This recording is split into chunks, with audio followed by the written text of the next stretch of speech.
자, 16강 조선시대 수취제도의 개편과 상품화폐 경제의 발달에 대해서 살펴보도록 하겠습니다. 자, 첫 번째 수취제도에 대해서 살펴보도록 할 텐데요. 자, 여기 수취제도에 대한 것은 조선 전기와 조선 후기로 나뉘어서 살펴볼 텐데요. 자, 조선 전기의 수취제도와 후기의 수취제도를 학습지에서는 번호가 지금 2번에 네모 2번에 2번, 그 다음에 네모 3번 이렇게 나뉘어져 있는데 이거를 이렇게 선생님은 네모 2번, 네모 3번으로 나누지 않고 2번과 3번을 항목별로 섞어갈게요. 첫 번째 전세, 그 다음에 밑에 아래 칸에서 영정법, 그 다음 위에서 공납, 밑에 있는 대동법, 위에서 역균역법 이렇게 항목별로 수취제도의 항목별로 이렇게 편집해서 수업을 진행하도록 하겠습니다. 먼저 수취제도 전에 농본주의 정책에 대해서 살펴보도록 할 텐데요. 자, 조선시대에는 여러 산업 중 농업, 공업, 상업, 수공업 여러 산업 중에서 특히 농업을 나라의 가장 근본 산업으로 하는 농본주의 경제정책을 추진하였다라고 얘기할 수 있고요. 그러다 보아하니 조선에서는 정부에서는 개간을 장려하였고 그 결과 15세기 중엽에는 160여만 결로 경지 면적이 증가하게 되었습니다. 자, 두 번째로 농서를 편찬하게 되었는데 고려시대에는 고려 말에 원의 농서를 수입해서 사용하는 걸로 그래서 우리나라에서 출판한 농서는 따로 편찬한 농서는 없었는데요. 조선시대 전기에 가면은 농서가 새롭게 편찬이 됩니다.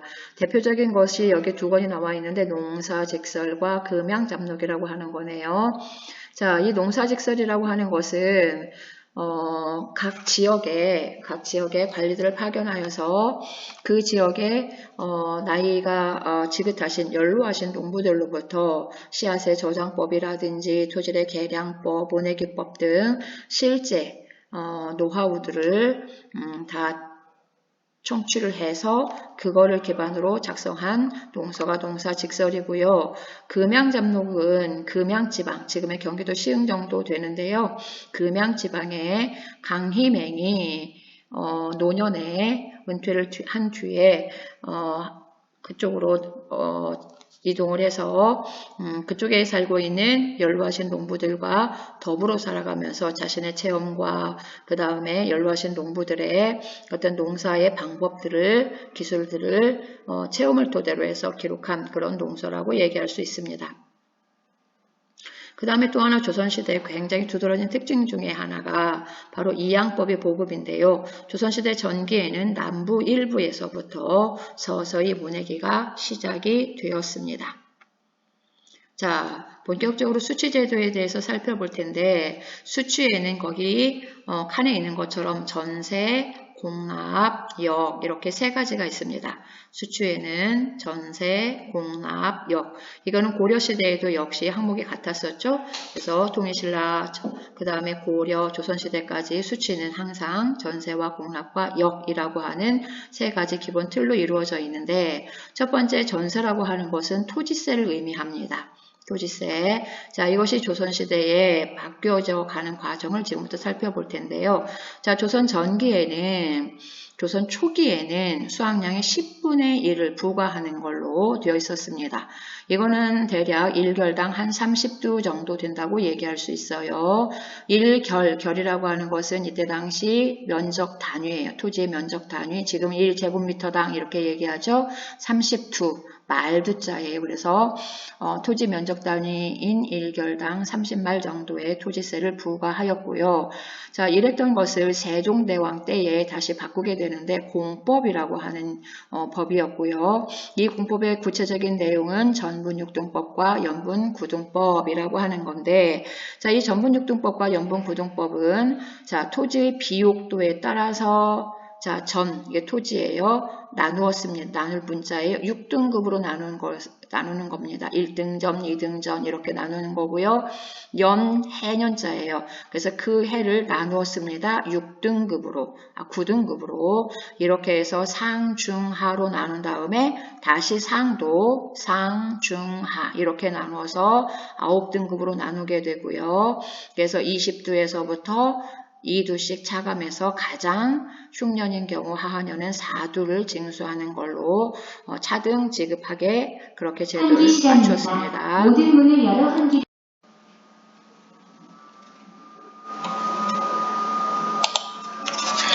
자, 잠시 방송 나왔었네요.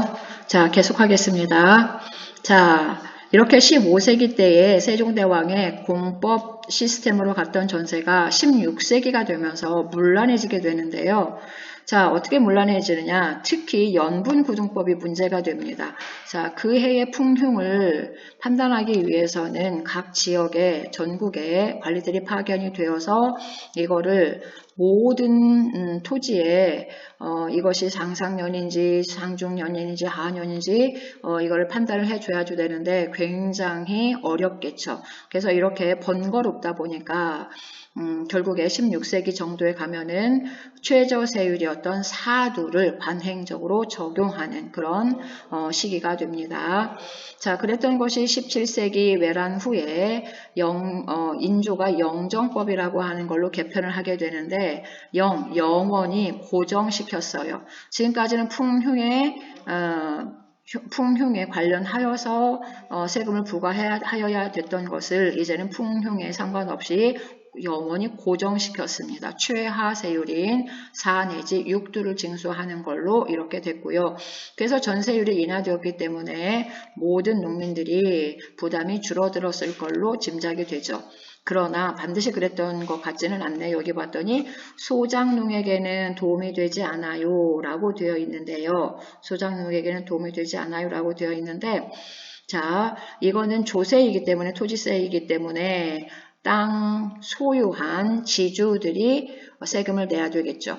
그렇죠? 지주들에게 세금을 징수해야 되기 때문에 소작농에게는 세금이 증가되었든지 감소되었든지 간에 무관하였던 일이고요.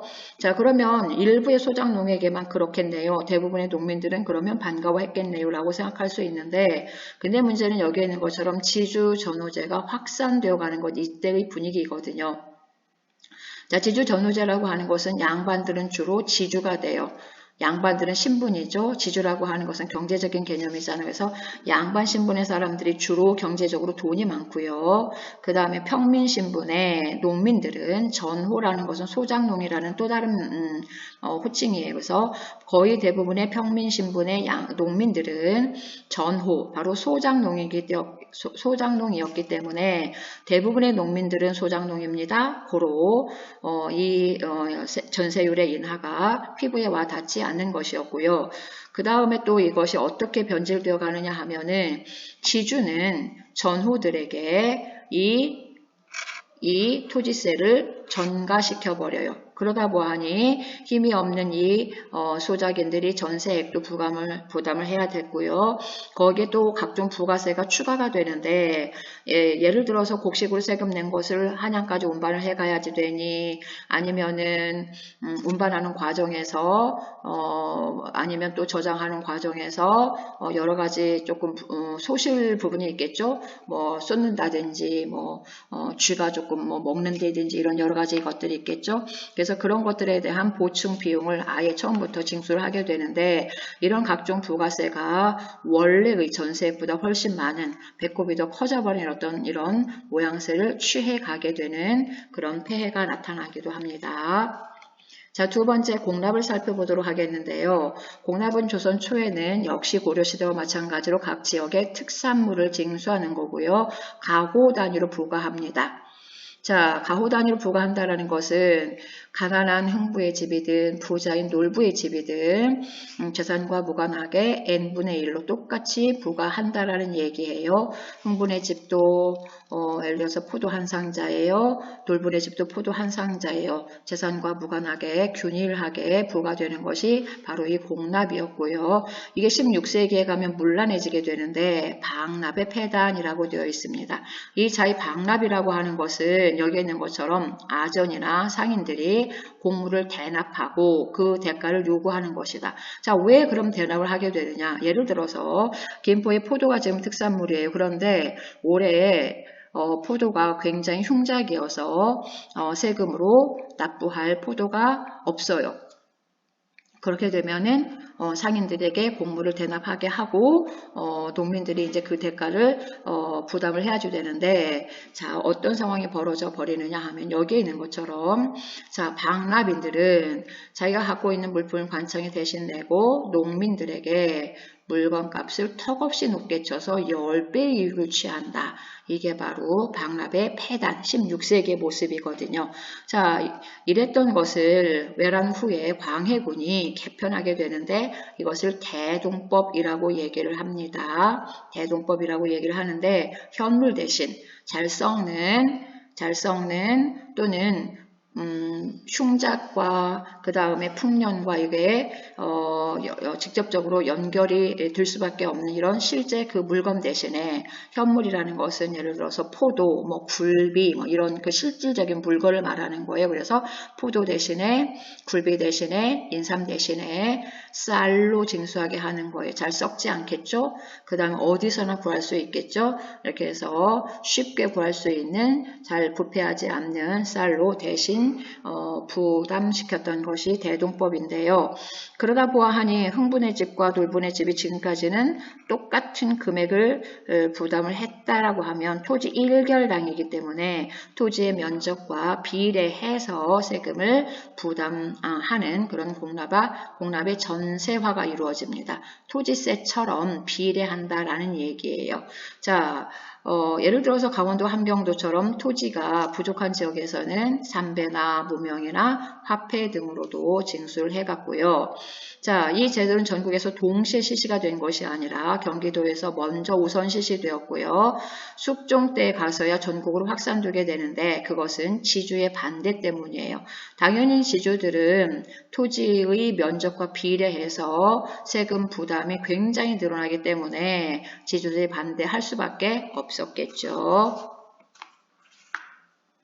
자, 여기에 보면은 사료가 하나 있는데, 자, 강원도에는 대동법을 실시하는 자가 없는데, 강원도에는 토지 면적이 아무래도 적다 보니까 대동법 실시에 대해서 가타부타 별로 말이 없는데, 농지가 많은 충청도와 전라도에는 좋아하는 자, 싫어하는 자가 있다.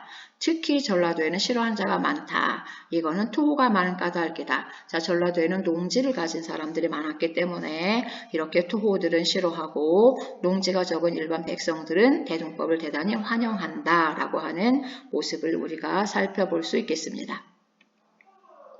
자, 이 대동법 실시의 결과 농민의 부담이 줄어들었어요. 그렇겠죠? 자, 흥분의 집, 놀분의 집 같이 내던 걸 이제는 흥분의 집은 농지가 없어요. 나는 세금 안 내도 돼요. 그랬으니까 부담이 줄어든 거고요. 자, 여기에서 굉장히 중요한 것은 바로 공인의 등장이라고 얘기할 수가 있는데요. 자, 지금까지 조선 초기에는, 조선 전기에는 포도, 뭐 굴비, 김, 전복 다 그 실질적인 현물로 다 받아들였잖아요. 그런데 이제는 대동법이 실시되면서 쌀로 징수하게 되고 그러면서 결국에 다시 정부에서는 특산물들을 다시 사들여야 되는 이런 문제가 발생하게 되고 그래서 그 물건을 공급하는 상인, 공인이라고 하는 사람들이 새로 등장하게 돼요. 공납으로 인한 상인, 그래서 공인이라고 얘기를 하는데 그래서 이 공인들이 등장하게 되면서 우리나라에 엄청난 변화가 있게 되는데 그게 바로 상품화폐 경제의 발달이라고 얘기할 수 있어요. 자, 상품화폐 경제의 발달에 대해서 잠깐 살펴보도록 하겠습니다. 자, 여기 보면 물품의 수요와 공급의 증가로라고 되어 있는데, 자, 이 공인들이 자, 예를 들어서, 전주의 종이를 가지고 한번 예를 들어 봅시다. 자, 전주에 살고 있는 사람들이 종이를 n분의 1씩 해가지고 특산물로 이제 정부에 부담하였던 조선 전기와 달리 이번에는 전주에 있는 모든 사람들이 쌀로 냈겠죠. 그러면 그 사람들이 받은 쌀을 가지고서 종이로 다시 바꿔야지 되는데, 자, 이런 과정에서 공인들이 정부를 대상으로 정부가 필요로 하는 종이를 납품을 해야지 돼요. 그래서 공인들이 종이를 예를 들어서 뭐 1000박스를 사드린답니다. 이게 물품의 수요가 있는 거죠. 그런 물품의 수요가 있기 때문에 누군가 종이를 1000박스를 사드려요. 누군가 뭐 굴비를 예를 들어서 1000마리를 사드려요. 이렇게 물품의 수요가 있다 보니까 그들에게 물건을 팔고자 하는 사람들이 나오겠죠. 그러니까 당연히 팔기 위해서 상품이라고 해서 팔기 위한 거예요. 팔기 위한 상품, 팔기 위한 어떤 그런 모습들이 나타나게 되고요. 그래서 상업이 발전하게 되면서 지금까지 물물교환과 달리 화폐를 가지고서 상업을 하게 되는 이런 화폐 경제가 발달하게 됩니다. 자, 그 다음에 이제 공급의 증가로라고 되어 있는데, 자, 일반 모든 농민들은 이제는 화폐나 쌀로 지금 공납을 부담을 해야 되는 상황이잖아요. 그러면은 나는 쌀이나 화폐로 납부를 해야지 되다 보니까 내가 농사지은 마늘을 팔아서 그 다음에 그 화폐로 가지고서 예를 들어 세금을 부과해야지 된다. 그러다 보니까 수많은 사람들이 그 화폐를 만들기 위해서 마늘도 팔고요, 고구마도 팔고, 그러니까 공급이 증가하게 되겠죠. 이렇게 해서 물품을 사들이는 공인들이 활동하게 되고, 그 다음에 물건을 팔아서 그 돈으로 세금을 부담하려고 하는 어떤 농민들의 공급이 증가되면서 물건을 사고 파는 상품화폐 경제가 굉장히 발달하게 된다라고 하는 겁니다. 그래서 이 대동법으로 인해서 지금까지 조선시대에는 농업이 중요했고 농업이 나라의 기본 산업이고 상업은 억압했다고 그랬는데 바로 이 대동법의 실시로 인해서 상업이 발달하게 되는 결과를 초래하는 엄청난 변화가 있게 됩니다. 그래서 대동법은 굉장히 중요한 조선의 어떤 변화를 이루어낸 거기 때문에 중요한 제도라고 얘기할 수 있고요. 자, 이 대동법에 한계가 있는데 별공과 진상은 여전히 잔존 남아 있습니다. 라는 얘기예요. 자, 별공이라고 하는 것은 특별한 공납을 말해요. 특별한 공납. 예를 든다면 국왕이 사망을 했어요. 그러면 장례를 치르기 위한 수많은 물품들이 필요하겠죠. 이거는 예측되지 않은 거기 때문에 연초에 이거를 징수할 수가 없는 상황이었겠고, 그래서 특별 공물인 별공이라든지 진상품 들어봤죠? 왕의 그 수라상에 올라가는 것들을 진상이라고 얘기하잖아요. 그런 어떤 진상품들은 여전히 남아 있었습니다. 자, 세 번째 수취제도의 세 번째 역에 대해서 살펴보도록 할 텐데요. 자, 조선 초의 역은 16세 이상의 정남이라고 하는 것은 평민 양인 남자, 정이 장정이에요. 장정 남자. 그래서 정남인데 여기에서 정남이라고 하는 것 속에는 천민은 제외된 양인 남자들을 말합니다.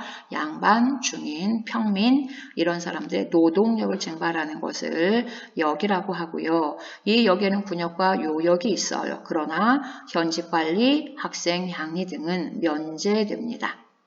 그러다 보니 당연히 예전에도 얘기했던 것처럼 일반 농민들만이 군역을 부담해야 되는 상황이 되겠죠. 자, 16세기에 역시 군역도 문란해지게 되는데 군역 기피 현상으로, 자, 15세기 조선이 건국된 뒤로 15세기 100년 동안은 딱히 전쟁이 없었거든요. 이렇게 해서 16세기가 되면서 국방에 대한 감각들이 이제 소홀해지게 되면서 군역을 기피하는 현상이 벌어지게 돼요. 그래서 대신 누군가를 보내는 또는 방군, 수포, 방군은 여러분들 방학 생각하면 돼요. 방학이라는 것이 뭐예요? 여러분들 신분이 학생인데 학교를 오지 않는 게 방학이죠. 방군. 이들의 신분이 군인인데 군대 가지 않는 거 방군. 수포. 군대 안 가는 대신에 포를 거두는 겁니다. 포는 배의 옷감이에요. 예전에 화폐 역할을 했던 거죠. 그래서 요즘 말로 얘기하면 너 군대 안 갈 거지? 돈 내놔 이런 거예요. 자, 이렇게 해서 바로 16세기 때 반군수포의 모습으로 대립의 모습으로 군역이 문란해지게 됩니다. 자, 외란 이후에 군역이 어떻게 바뀌어지게 되느냐 한번 봅시다. 자, 임진왜란 이후에 모병제로 바뀌어요. 군인을 모집하는 직업군인제로 바뀌어요. 자, 이렇게 해서 모병제로 바뀌면서 일반 농민들은 군포를 군역에 대한 대가로 지불하게 되는데 1년 단위로 2필씩 군포를 납부하게 돼. 이게 바로 군역의 의무거든요. 그런데 외란으로 인해서 호적이 다 소실되었죠. 그러다 보니까 군적이 거의 없는 경우가 많아요. 그러다 보니까 엄청난 여기에 있는 것처럼 여러 부담들이 나오게 되는데 또 하나 징수기관의 난립 5군형은 5군형대로 그 다음에 도마다 가명은 가명대로 병영은 병영대로 난립해서 농민들에게 2중 3중에 군포를 징수하게 되고요. 여기 원칙은 1년에 2필이라고 되어 있지만 지역에 따라서 이런 어떤 기관에 따라서 어떤 곳은 3필, 어떤 곳은 5필 이렇게 중구난방 징발하게 되면서 농민들의 부담은 굉장히 늘어나게 되고요. 그래서 예전에 배웠던 것처럼 죽은 사람에게도 신생아에게도 도망간 이웃집에게도 도망간 친척집 것의 경우도 내가 부담해야 되는 엄청난 부담이 되었고요. 자, 이렇게 점점 군역의 부담이 심각해지게 되면서 부농들은 양반 신분을 사게 돼요. 어떻게 해서 부농이 만들어지게 되는지는 뒷부분에서 살펴볼 텐데 조선시대 후기에 가면 일반 농민들 중에 굉장히 부자들이 나오게 되는데 그들은 신분을 사서 결국은 양반 신분을 되었기 때문에 아까 나왔었죠. 그 면제자들 학생이라든지 현직 관리라든지 그랬기 때문에 바로 이 양반 신분을 산 사람들은 나 공부한 학생이거든요. 이렇게 해서 군역을 기피하게 되고 그러다 보니까 점점 줄어드는 적은 수의 농민들이 이거를 부담하는 것이 굉장히 버거워지게 되는 그런 모습이 되었고요.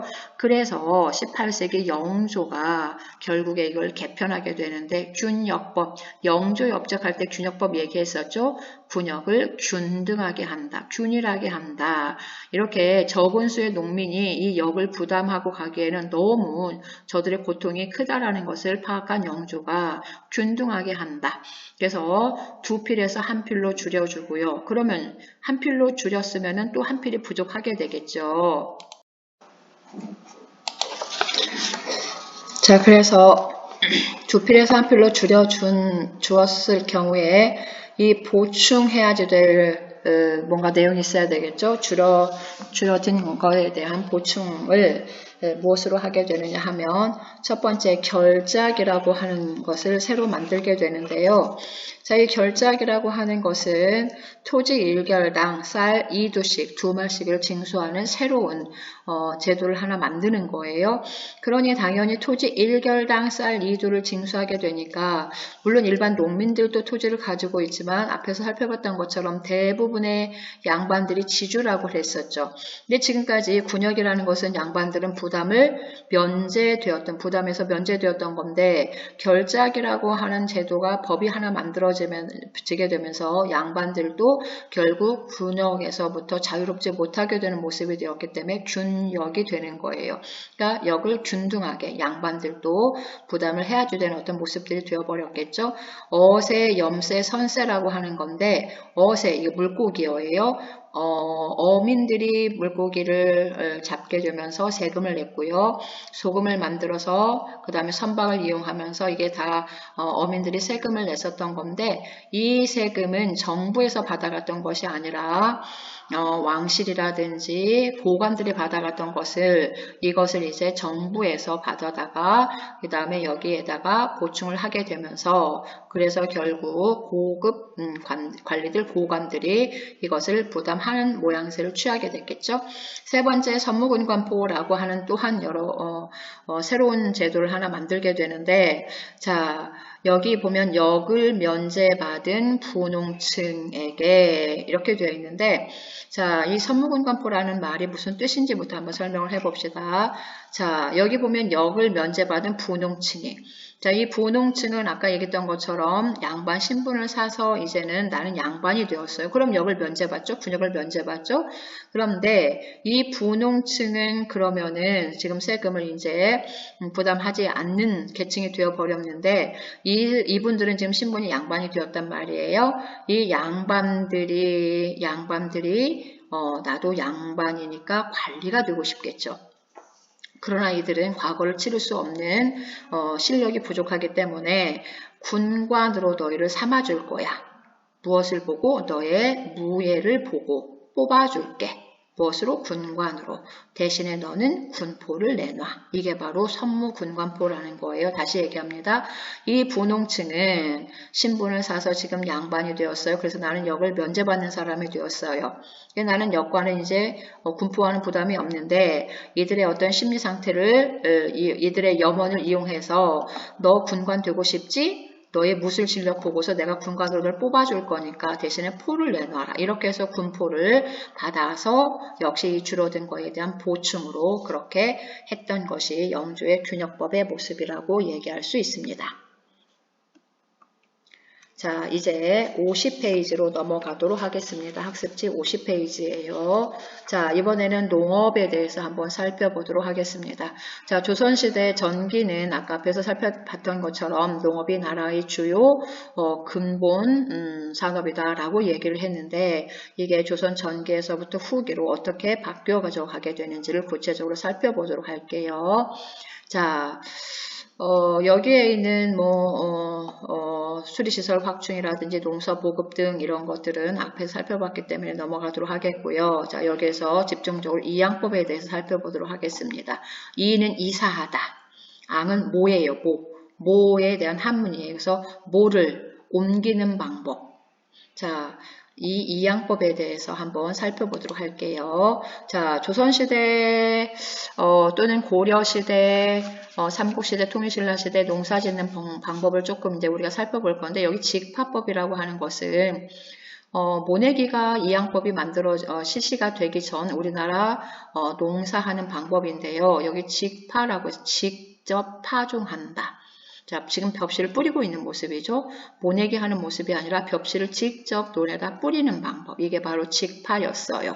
자, 이렇게 했던 것을 서서히 이렇게 모내기 하는 걸로 바뀌어가게 돼요. 아까 조선 전기의 남부 일부 지방에서 라고 얘기를 했는데 이게 서서히 조선 중기로 넘어가면서는 전국으로 확대되어 가는데요. 자, 이것을 그림으로 비교해보면 직파하고 이양법은 조금 다르죠. 직파는 불규칙적이고요. 이양법은 줄이 아주 잘 맞춰져 있죠. 그러다 보니까 이것의 가장 큰 차이점이 무엇이냐 하면은 어찌 보면은 자, 여기 다시 봅시다. 직파하고 모내기가 뭐가 더 수월해 보여요? 훨씬 모내기가 어려워 보이죠. 그쵸? 허리도 좀 왠지 아플 것 같고 그 다음에 물속에 들어가서 그냥 풍덩풍덩 하면서 거물이하고도 조금 그냥 사이좋게 놀아야 될 것 같고 뭔가 모내기가 언뜻 보기에는 힘들어 보이지만 그러나 직파와 이양법의 가장 큰 차이가 뭐냐 하면은 여기에 있는 것처럼 노동력의 절감이에요. 노동력의 절감? 직파가 조금 더 훨씬 노동력이 절감될 것 같은데 라고 하는 게 문제, 그렇게 보일 수 있는데 문제는 잡초예요. 잡초. 자, 한번 벽실을 뿌려놓은 걸로 끝나는 게 아니라 추수할 때까지 계속해서 잡초를 제거해줘야지 되는데 자, 직파의 경우는 벽시들이 불규칙적으로 그렇게 뿌려졌기 때문에 파종되었기 때문에 잡초 제거가 굉장히 어려워서 모내기를 했을 경우에는 잡초 제거가 5배 정도 수월해진대요. 그러다 보니 내가 하루에 일할 수 있는 논의 면적이 100평이었다고 하면 모내기를 실시한 뒤에는 500평을 농사 지을 수 있는 거예요. 엄청나죠? 그래서 이 양법이 굉장히 농민들에게는 매력적인 그러한 제도로 인식이 되고요. 두 번째, 자, 벼와 보리의 이모작이 가능해진다라고 되어 있는데 벼를 추수한 뒤에 그 논에다가 가을 보리를 다시 파종하는 거예요. 그러면 겨울에 그 다음에 봄에 자라서 그 다음에 한 5월쯤에 보리를 추수하고요. 그 다음에 5월 말 정도 해서 다시 모내기를 하는, 그렇게 해서 1년에 논에서 추수를 2번 하는 거예요. 더더군다나 이게 이모작이 매력적이었던 것은 보리에 대한 것은 조세에서 제외돼요. 그래서 벼는 수확량의 1결에서 4두 내지 6두 이렇게 징수를 했었잖아요. 그러나 보리는 추수에서 또한 제외되었기 때문에 농민들에게는 굉장히 큰 매력적인 그런 방법일 수밖에 없겠죠. 자, 그 다음에 세 번째, 단위 면적당 농업 생산량이 증대되었다라고 되어 있는데 옮겨 심었잖아. 이사시켰잖아요. 옮겨 심었잖아요. 그러면서 새로운 영양분을 흡수하게 되었고요. 자, 이렇게 여러 가지, 특히 여기 노동력이 절감된 것 때문에 광작이 가능하게 돼요. 자, 여기 광작 가능은 여기 디귿에 대한 결과가 아니에요. 이 양법 전체에 대한 결과고요. 특히 기억에 대한 결과, 노동력이 절감되면서 광작이 가능하게 됩니다. 넓게 경작할 수 있다라는 얘기예요. 그래서 이 양법의 결과, 한 사람이 일할 수 있는 논의 면적이 굉장히 넓어지게 됐습니다. 자, 그렇다면 국가에서는 이 이양법을 굉장히 적극적으로 장려하였겠다라고 생각될 수 있는데 어떤가요? 자, 국가에서는 이 양법을 금지했습니다. 이유 나와 있네요. 물 부족. 자, 이게 무슨 말이냐 하면, 자, 모내기를 해야 되는 경우에 아까 그림에서 봤던 것처럼 물이 반드시 필요합니다. 그런데 우리나라는 모내기를 하는 5월 말, 요즘 시절 정도 된다고 얘기할 수 있겠는데, 요즘에 오히려 비가 가장 적은 기간이에요. 여러분들 혹시 중학교 때 배웠는지 모르겠는데 5월 이렇게 늦봄에는 높새바람이 불어오잖아. 그래서 높새바람은 건조한 바람이죠. 고온 건조한 바람. 그래서 비도 오지 않을 뿐더러 이런 높새바람으로 인해서 그나마 지면에 있는 수분까지 날려버리는 어떤 이런 기후적인 특성이 우리나라 5월의 특성이기 때문에 모내기 철에 비가 오지 않습니다. 하늘에서 비가 오지 않으면 1년 농사를 지을 수가 없겠죠. 그러다 보니까 수확량은 조금 적더라도 이렇게 무리수를 띄지 않는 것을 원하는 것이 정부의 방침이었고, 그래서 국가에서는 이 양법을 금지를 해요. 그러나 농민들에게 이것이 약간의 좀 모험이 있긴 하지만 굉장히 매력적인 것들이 여러 가지 있죠. 그래서 농민들이 오히려 자발적으로 이 양법을 확산시켜 가게 되고, 그래서 물 부족 문제를 해결하기 위해서 스스로 저수지를 확보하는 그런 모습들을 취해 가게 됩니다. 자, 그 다음에 두 번째, 조선시대의 농업에서 나타나는 특징 중에 하나가 상품, 작물, 재배의 확대라고 얘기할 수 있습니다. 상품, 작물의 재배를 확대시켜 가는데, 자, 아까 살펴봤는데 왜 상품, 작물 재배가 확대되어 갔다 그랬었죠? 뭐 때문에? 맞아요. 바로 대동법 때문에, 특히 대동법 때문에. 그래서 이 대동법으로 인해서 상품, 물건을 사고 파는 그런 농작물이 많이 재배되게 되는데, 자, 그 다음에 또 하나 이 상품 작물 재배가 확대되어 간 또 다른 이유가 있는데, 아까 바로 살펴보았던 모내기 때문이에요. 자, 모내기 때문에 광작이 가능해졌고, 그러다 보니까 기존의 방법에서는 농촌에서 예를 들어서 5명의 일손이 필요했다라고 하면 이제는 잡초 제거가 용이해졌기 때문에 한 사람만 필요하겠죠. 노동력 5분의 1 정도 줄어들었다고 했으니까. 그러면 한 사람만 필요하면 나머지 4사람은 농촌을 떠나야지 되죠. 그렇죠? 그럼 이 떠난 농민들은, 농촌을 떠난 이 사람들은 어디로 가느냐? 도시에 시장으로 간다거나 아니면 광산에 노동자로 간다거나 이렇게 해서 떠나게 돼요. 그럼 이 사람들은 노동을 해서 쌀을 사서 먹어야 되겠죠. 그렇죠? 그래서 이제는 쌀을 사 먹는 사람들이 나오게 되면서 쌀도 뭐가 된다? 상품 작물이 된다. 그 다음에 조금 이제 그 상업이라고 하는 것이 서서히 조선시대 후기에 발달하면서 팔기 위한 농작물들, 담배나 인삼이나 면화나 고추나 이런 것들을 재배하는 상품작물 재배가 굉장히 확대되어 가게 돼요. 그래서 일부에서는 예를 들어서 우리 밭이 500평이 있어요. 그랬으면 100평에 내가 사용할 배추 심고요, 고추 심고요, 이렇게 해서 내가 먹을 거 다 심었다라고 하면은 이제는 팔기 위한 이런 어떤 시스템이 되다 보니까 팔았을 때 굉장히 더 이득이네. 그러면 내 밭 전체에다가 담배를 다 심고요. 대신에 내가 필요한 배추니 뭐니 이런 것도 사서 먹을 수 있겠죠. 더 훨씬 경제적으로 따졌을 때. 그러다 보니까 여러 가지 면에서 상품 작물 재배가 확대되어 가는 모습도 있겠네요. 자, 세 번째. 조선시대 후기의 어떤 그 변화 중에 또 여기 지대 납부 방식의 변화라고 하는 게 있는데, 자, 타조법이라고 하는 게 있고요. 도조법이라고 하는 게 있네요. 거기 봤더니 타조법이 있고요. 도조법이 있고요. 지대라고 하는 게 뭐냐? 토지죠. 대여. 자, 토지를 대여하고 대금을 내야 되겠죠. 자, 예를 들어서 내가 사는 아파트가 우리 집이 아니에요. 그럼 남의 집을 빌려서 사용하는 경우에 사용료를 내야 되겠죠. 그쵸? 전세금이든 월세든 내야 되죠. 그런 것처럼 농민이 내가 토지가 있으면 나의 논을 경작하지만 자작농보다는 이때는 소작농이 많아요. 그쵸? 소작농이 많다 보니까 이 소작농들은 남의 토지를 빌려서 경작하게 되고, 그러면 그 경작한 대가로 지대를 납부해야지 되는데, 지대 납부 방식이 두 가지가 있다 그 말이에요. 자, 첫 번째 타조법이라고 하는 건데, 타조법, 타작하다. 타작하다라는 말 들어봤나요? 추수한다 라는 얘기예요. 보리타작한다 이런 말 들어봤죠? 자, 추수를 하고 나서 그 토지 대여료가 정해지는 것을 타조법이라고 얘기해요.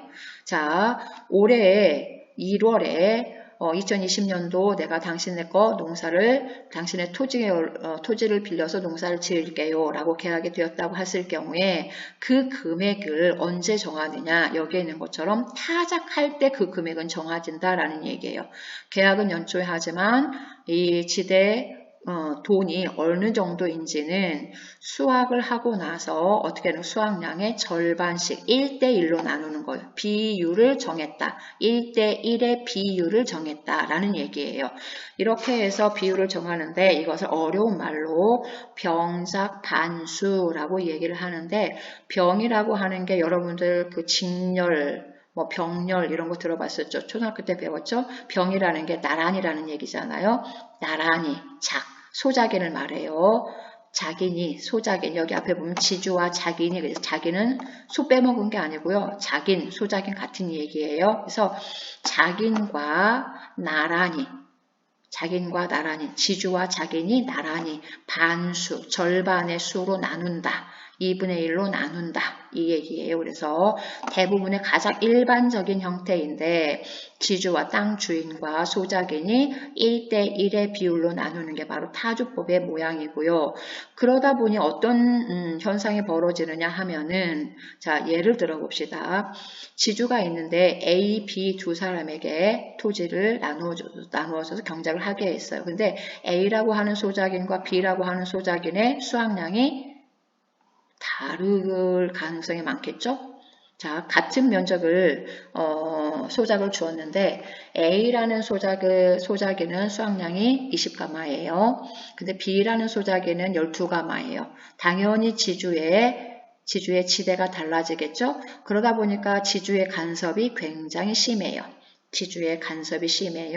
그러다 보아하니 지주의 간섭이 심해지게 되면서 여기에 있는 것처럼 신분적인 종속관계로 되어버리는 그런 경우가 아주 많아요. 다시 말하면 상하관계처럼 되어버리는 이런 것이 바로 타조법의 모습이라고 얘기할 수 있고요. 자, 이번에는 두 번째 도조법을 살펴볼 텐데요.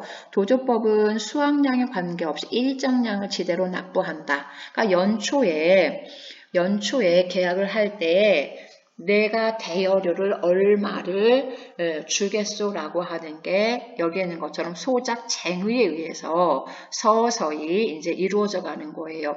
자, 어떻게 해서 이렇게 이루어지느냐라고 하면은, 자, 여기 이런 경우는 아까 살펴봤던 모내기로 인해서 광작이 되었다라고 했는데, 부지런한 소작인의 경우는 광작으로 인해서 어느 정도의 부를 축적하게 되고, 그렇게 되면서 그들에게도 힘이 좀 실리게 되면서 이 광작 농민들이, 넓은 토지를 경작하는 광작 농민들이 소작쟁의를 하는 거예요. 소작료가 너무 많잖아요 하고서 투쟁을 하는 거예요. 그러다 보면서 서서히 소작권도 인정이 되고요. 그 다음에 목소리가 커져가면서 간섭 없이 일정 양만을, 수확량의 3분의 1 정도 된다고 그랬죠. 수확량의 3분의 1 정도의 줄어든 금액으로 결국 하게 되는, 이것은 보편적인 모습이 아니라 조금씩 조선 후기에 나타나는 그런 모습이라고 얘기할 수 있어요. 다시, 자, 보편적인 모습은, 일반적인 형태는 타조법이지만 일부에서 서서히 어떤 도주법의 모습으로, 그래서 농민들의, 소작 농민들의 목소리가 커져가는, 인정이 되는 어떤 이런 시스템들이 서서히 자라나게 되고요. 그래서 이제는 지주와 자기네 관계가 예속 관계가 아니라 수평 관계, 그냥 경제적으로 빌려주는 관계, 빌리고 빌리는 그런 관계일 뿐이에요. 상하 관계가 아니라 수평 관계로 이렇게 변해 가게 됩니다. 자, 이번에는 농민층의 분화를 살펴보도록 할 텐데요. 이 농민층의 분화는 조선 후기의 모습이에요. 지금까지는 조선 전기와 후기 이렇게 변해가는 과정을 살펴봤다라고 하면 농민층의 분화는 조선 후기의 모습인데, 자, 부농층의 성장, 아까 있던 것처럼 이양법의 보급이 가장 근본적인 원인이겠죠. 그래서 이양법의 보급으로 인해서 광작이 이루어지게 되고, 그래서 광작으로 부농층이 서서히 성장하게 되고, 그 다음에 농작물을 농사지어서 팔면서 굉장히 많은 수확을 얻게 되면서 이렇게 해서 부농층이 이제 서서히 늘어나게 됩니다. 자, 이 부농층들은 결국에 이 부를 이용해서 앞에서 살펴봤던 것처럼 양반으로 신분 상승까지 이루어지는 그런 모습들도 있지만, 대다수의 농민들은 오히려 광작으로 인해서 농촌을 떠나게 되는 어떤 이런 모습들이 벌어지면서 이렇게 임노동자 등으로 전락을 하게 돼요. 자, 임노동자 개념 알겠죠?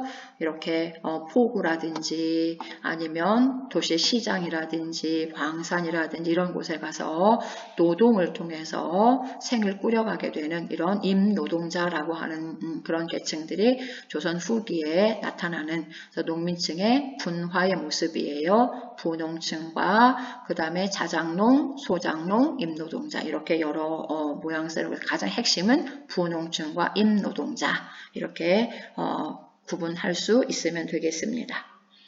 자, 지금까지 농업을 많이 살펴봤는데요. 이제는 나머지 산업들, 수공업과 광업 등으로 넘어가 보도록 할게요.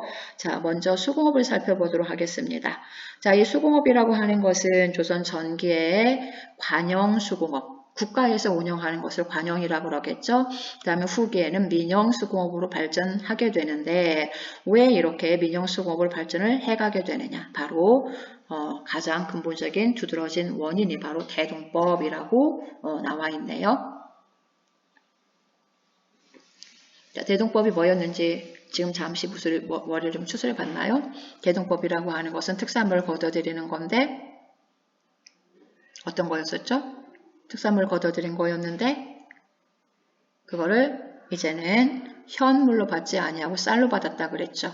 그래서 쌀로 받았을 때 이제 이거를 이제 수공업이니까 수공업하고만 연결시켜 봅시다. 예를 들어서 어떤 붓을 지역의 사람들이 만들어서 바쳤는데, 종이를 만들었는데, 화문석을 만들어서 바쳤는데, 이제 이랬던 것을 쌀로 받았어요. 자, 예를 들어서 강화도의 특산물이 화문석입니다. 그러면 강화의 사람들이 1000명이 1000개 도화자를 바쳤는데 이제는 전부 다 쌀로 바쳤어요. 그러면은 정부에서는 1000개의 화문석을 사들여야 되겠죠. 그러다 보니까 수공업을 누군가 만들어서 파는 어떤 이런 시스템이 나올 수밖에 없다라고 하는 거예요. 자, 그럼 관영과 민영이 어떻게 운영되는지 구체적으로 살펴보자면, 자, 관영수공업은 장인을, 여기서는 기술자예요. 장인이라는 말은 지금의 기술자예요. 자, 기술자들을 공장 안에 등록시킨다. 이거는 뭐 공장 안, 밖을 말하는 게 아니라 이 공장이라고 하는 것은 바로 이런 어떤 수공업을 의미하는 표현이고요. 그래서 안이라고 하는 것은 서류예요. 문서예요. 문서. 그러니까 장인을, 기술자를 공장 안이라고 하는 기술자 명단에 등록을 시켜놔요. 자, 여러분들이 김포고등학교 학생이요 라고 하는 것이 학교의 학적부에 있잖아요. 그 학적부에 있는 것처럼 이런 기술자들을 공장 안이라고 하는 서류에다 등록을 시켜놓고서 그네들에게 물품을 생산하게 하는 것. 이게 바로 조선전기 관영수공업이에요. 자, 예를 들어 봅시다. 자, 조선 전기의 가장 유명한 여러분들이 아는 기술자, 가장 대표적인 과학기술자 장영실이 있다고 합시다. 그럼 장영실이라고 하는 사람이 과학기술자라고 하는 것을 정부에서 파악을 하고 있어요. 너는 기술자지, 활을 100개를 만들어라. 이런 식으로 추진되는 것이, 운영되는 것이 관영수공업의 모습이고요. 자, 조선시대 후기에는 이제 공장 안을 폐기를 해요. 자, 이제 기술자 명단 따로 없어요. 그래 놓고서 아니 민간인들에게 다 이거를 풀어버리는 거예요. 자, 그렇게 해서 결국 민간인들이 자유롭게 물건을 만들어서 여러분들 김홍도의 대장간도 그림 봤죠? 그게 바로 어떤 민영수공업의 모습이라고 얘기할 수가 있을 터인데 그렇게 해서 민간인들에 의해서 이제 여러 가지 것들이 만들어지게 되는 그런 시스템인데 자, 여기서 선대제 수공업이란 조금 어려운 단어가 있는데 자, 이것은 무엇이냐 하면 자, 아까 대동법으로 인해서 나오게 된 상인들이 누가 있다 그랬죠? 맞아요. 공인. 자, 이 공인들이 화문석을 예를 들어서 1000개를 사들일 거예요. 1000개를 사들일 거예요. 그러면 바로 이 공인에게 1000개의 화문석을 이제 누군가 만들어서 팔아야지 되는데 이 상인인 공인이 자, 기술이 탁월한 어느 수공업자를 알고 있어요. 그래서 그 사람에게 주문 생산하는 걸 화문석 1000개만 만들어 다오. 그랬더니 그 기술자가 뭐라 그러느냐. 나 1000개를 만들어서 바치고 싶기는 하지만 납품하고 싶긴 하지만 그 1000개 만들 재료를 구할 돈이 없는 걸 이럴 수 있겠죠. 그러면은 이 상인이 대금을 미리 줘요. 수공업자에게 대금을 미리 주어서 주문하는 거예요. 자, 이 대금 미리 줄 거니까 네가 1000개의 화문석을 만들어 와라. 이렇게 해서 이루어지는 건 선대제 수공업이라고 얘기를 합니다. 이 선대제 수공업 시스템에서는 결국에 수공업자들은 상인 자본의 영향을 받을 수밖에 없겠죠. 그러다 보니까 예를 들어 내가 직접 만들어서 팔면 1000원 받을 걸 800원에 해도 딱히 거부할 수 없는 이런 그래서 상인 자본의 영향을 받았던 이런 것을 선대제 수공업이라고 하고요. 그러다가 18세기 경우를 가면 이제는 수공업자들이 자체 생산할 수 있는 상인들로부터 독립하게 되는 독립수공업으로 이렇게 가게 돼요. 자, 이렇게 되면서 조선시대 후기에는 수공업 촌락인 점촌이라고 하는 것이 형성됩니다. 자, 이번에는 광업으로 넘어가게 되는데요. 역시 조선 전기에는 관영이었어요. 국가에서 운영하는 관영이었고요. 그 다음에 후기에는 서서히 역시 이것도 민영으로 바뀌어져 가게 돼요. 자, 조선 전기에는 되도록이면 광산을 채굴하지 않는 그런 시스템이었어요.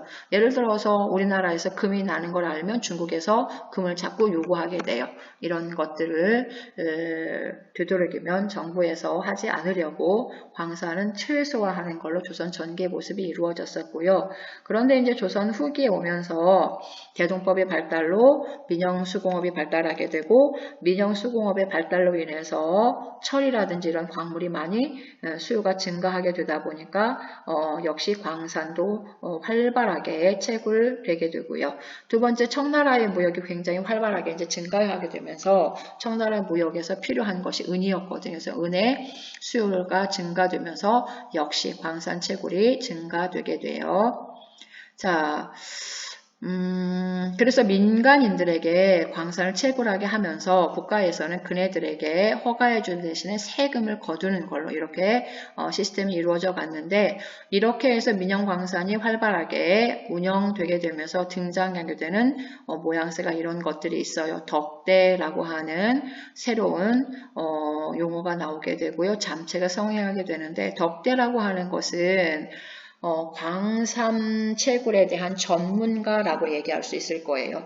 광산이라고 하는 것은 암석을 깨서 금이나 은이나 철이나 뭐 이런 것들을, 굴이나 이런 것들을 갖다가 채굴해 내야지 되는데, 그런 것들을 채굴해 가는 여러 가지 과정들이 전문적인 기술들이 필요하겠죠. 바로 그런 어떤 덕대라고 하는 전문 기술자가 나오게 되고, 그래서 자본가는 덕대를 고용을 해서 덕대로 하여금 광산을 경영하게 되는 이런 시스템이라고 얘기할 수 있고요. 그렇게 해서 엄청난 부를 축적한 모습들이 이루어지게 되니까 한쪽에서 잠체가 성행하게 돼요. 몰래. 잠수함 알죠? 몰래 채굴한다. 잠체라고 얘기할 수 있어요.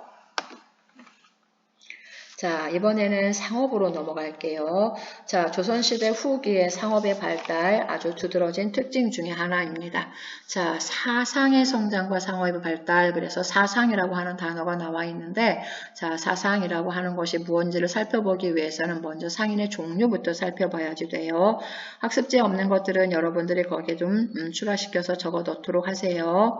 자, 여기에 보면 상인의 종류에는 국가로부터 허락받은 관허 상인이 있고요. 이 관은 항상 국가를 말한다고 생각하면 돼요. 그래서 국가로부터 허가받은 상인이 있고요.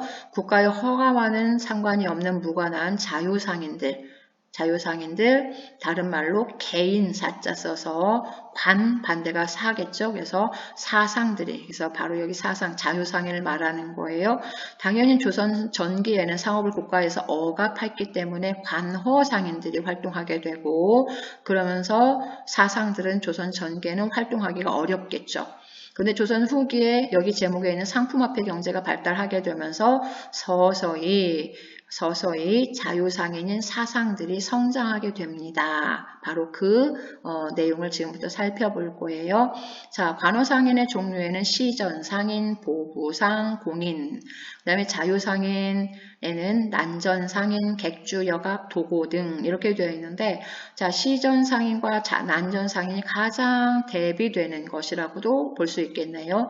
자, 시전과 난전, 이거를 좀 여러분들이 지금부터 살펴봐야지 되는데, 자, 지금부터 시전에 대해서 살펴보도록 할게요. 학습지하고는 조금 다르니까 여러분들이 잘 학습지를 봐가면서 수업을 듣도록 했으면 좋겠어요. 자, 시전. 자, 이게 시전? 이게 뭔 것 같아요? 한번 보세요. 시전의 특징이 뭐인 것 같아요? 자, 일단은 가장 큰 특징이 뭐냐면 점포예요. 점포. 자, 지금의 서울 종로거리 이곳에다가 국가에서 이렇게 점포를 만들어 놓고요. 이 점포에 이렇게 점포 거리를 쭉 만들어, 이걸 시전이라고 해요. 시전.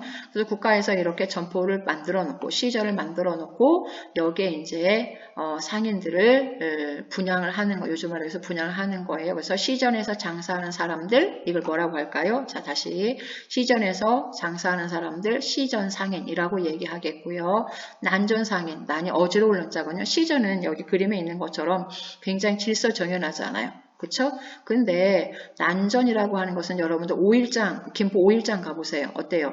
이런 게 있나요? 없잖아요. 그냥 좌판 펼쳐놓고 전혀 어떤 규칙이 없는 어지러운 상황, 이런 것들을 난전이라고 얘기를 하게 되는데, 그래서 난전의 상인들, 난전상인, 시전의 상인들, 시전상인. 그래서 자, 다시 시전상인은 국가로부터 허가받은 상인, 난전상인은 자유상인, 이렇게 되는데, 지금부터 이것들 하나씩 살펴보도록 그렇게 할게요. 자, 시전상인들은 바로 아까 봤던 것처럼 그 시전에서 특정 물품을 독점한다라고 되어 있는데, 자, 분양받은 그 점포에서 특정 물품, 예를 들어서 비단, 명주, 종이, 어물, 그러니까 해산물, 이런 식으로 그 특정한 물품을 판매할 수 있는 권한을 받아요. 그럼 왜 이렇게 독점하는 권한을 주느냐? 독점권을 주는 대신에 이들로부터 국가는 필요로 한 물건을 납품받게 되는 거예요. 자, 국가에서 예를 들어서 비단이 필요해요. 이 시전 상인들이 납품을 하겠죠. 이런 식으로 시스템이 이루어져 간다라고 보면 되고요. 자, 이 독점권을 다른 말로 뭐라고 하느냐? 금난전권. 아까 난전상인이 있다 그랬죠? 자, 여기 보니까 시전 상인이 돈을 막 그냥 긁어 가요. 이 난전상인이 용감무쌍하게 그 종로 시장에 가가지고 나도 비단 좀 팔아서 돈을 좀 긁어 모아볼까 하고서 난전 좌판을 벌였다고 합시다. 그럼 난전을 금지할 수 있는 권한이 있어요. 이 시전 상인이 헤이 당신은 여기에서 물건 혼자 팔 수 없어요. 왜? 나에게 권한이 있기 때문에서 바로 이 난전을 금지할 수 있는 권한, 바로 이게 시전 상인들에게 주어진 거예요. 그래서 조선시대 전기에 이 시전 상인의 금난전권이 주어졌기 때문에 난전들이 활약하기가 어려웠겠죠.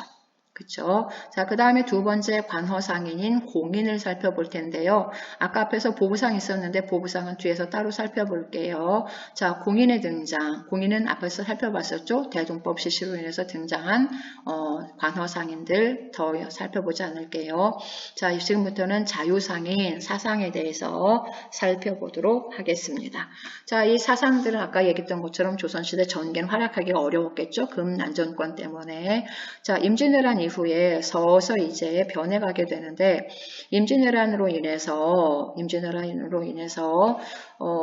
도시를 찾아다니는 사람들이 굉장히 많았겠죠. 아까 또 이양법으로 인해서 농촌을 떠난 사람들이 많았겠죠. 이들이 도시로 몰려들게 되는데 자, 이렇게 해서 도시로 몰려들다 보니까 자, 그들은 막노동을 해서 아까 임노동자로 왔다 그랬죠. 그래서 임노동자들을 대상으로 하는 또한 물건을 파는 사람들이 나와야 되겠죠. 내가 막노동을 했어요. 오늘 저녁에 퇴근하면서 쌀도 사가야 되겠고요. 시금치 한 다발도 사가야 되겠고요. 두부도 하나 사가야 되겠죠. 그래서 바로 사대문 근처에 여기 있는 것처럼 동대문, 남대문 이런 거 다 지금 사대문이죠. 사대문 근처에서 이제 이들이 주로 생활을 하다 보니까 그들을 대상으로 하는 시장들이 형성이 되는 거예요. 바로 좌판. 그러니까 자유상인들이 이게 형성이 되는 건데요. 그래서 이현, 그때 당시 이현이라고 하는 지금의 동대문 시장이에요. 그 다음에 칠패, 지금의 남대문 시장이에요. 종로, 지금의 종로 근처. 원래 종로 근처에는 바로 시전상인들이 있었지만 그 근처에 난전상인들이 자리를 잡게 돼요. 성장하게 돼요. 이렇게 해서 조선시대 후기에 서서히 사상들이 성장하게 돼요.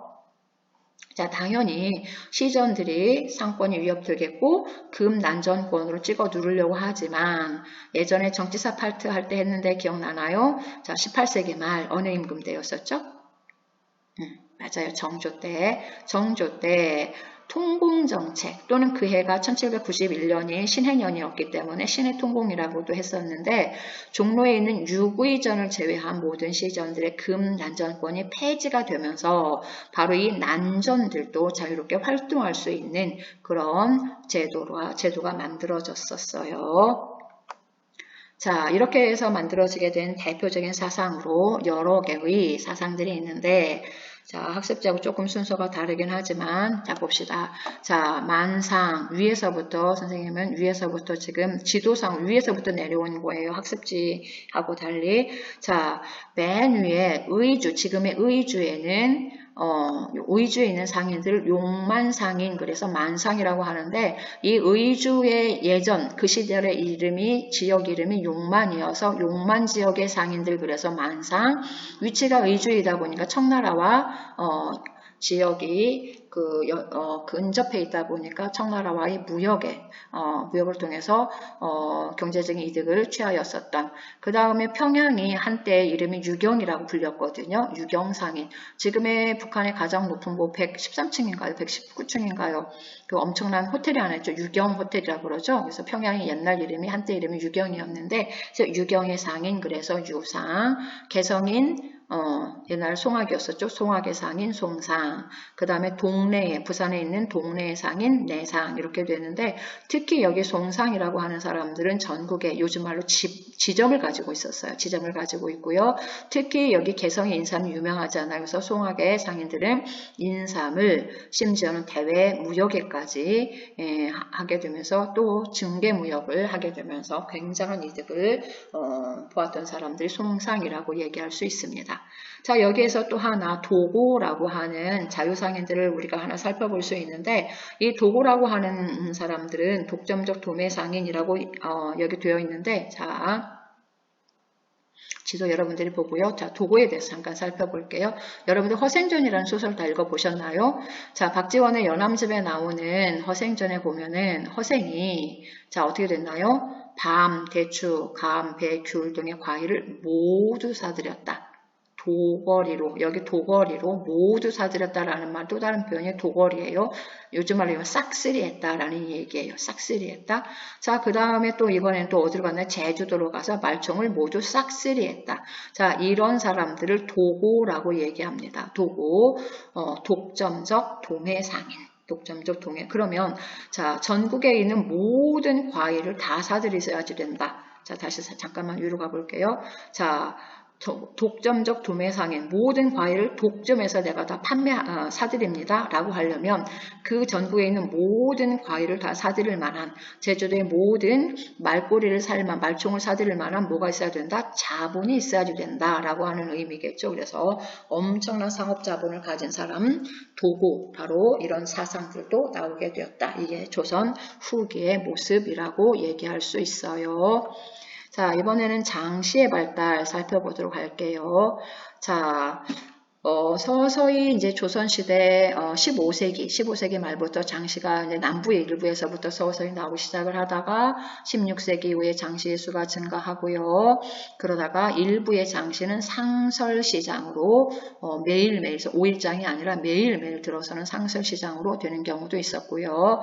자, 그러다 보니까 이 5일장을 돌아다니면서 물건을 파는 보부상들이 읽게 되는데 자 여러분들 질문 이 보부상은 앞에서 살펴보았던 관허상인인가요? 자유상인인가요?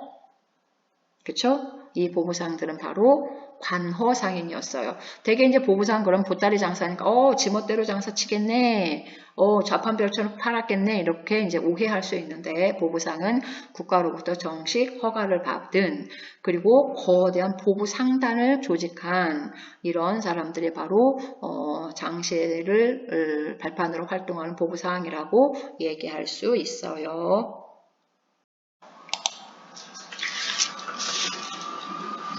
자, 그 외의 상업에 대해서 또다시 상업의 발달에 대해서 살펴보도록 할게요. 자, 첫 번째 선상이라고 하는 사람들이 나오게 되는데 자, 선상, 배예요. 배선자, 선박할 때 선박을 이용한 상인, 그래서 선상이라고 얘기하는데 자, 이 선상 중에 가장 대표적인 사람들은 경강상인인데요. 서울경자겠죠? 서울경, 강강. 그럼 서울에 있는 강이 뭐예요?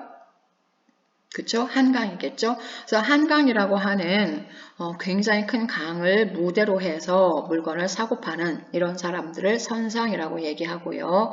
그 다음에 객주와 여각이라고 하는 사람들이 있는데 이 객주하고 여각은 주로 포구에서 활동하는 사람들인데 자 예를 들어서 경상도에서 충청도에서 전라도에서 배를 가지고 물건을 실어서 여기 서울에다 인구가 많은 서울에다 한양에다 팔겠어요 라고 하는 경우에 자 배를 통해서 물건을 실어온 그런 장사치들이 자 포구에 내리겠죠. 예를 들어서 마포라든지 이런 포구에 이제 물건을 내릴 거예요. 그러면은 이 물건이 내려지는 곳에 수많은 또한 물건을 사고자 하는 사람들이 몰려들겠고 그러다 보니까 사람 수많은 사고 파는 사람들이 모여들게 되면서 그래서 여기에 그들이 필요로 하는 여러 가지 것들이 나오겠죠. 예를 들어서 뭐 음식점도 필요하겠고요. 그 다음에 물건을 내가 사기 위해서 마차를 하나 가지고 가긴 했지만 예상치 못하게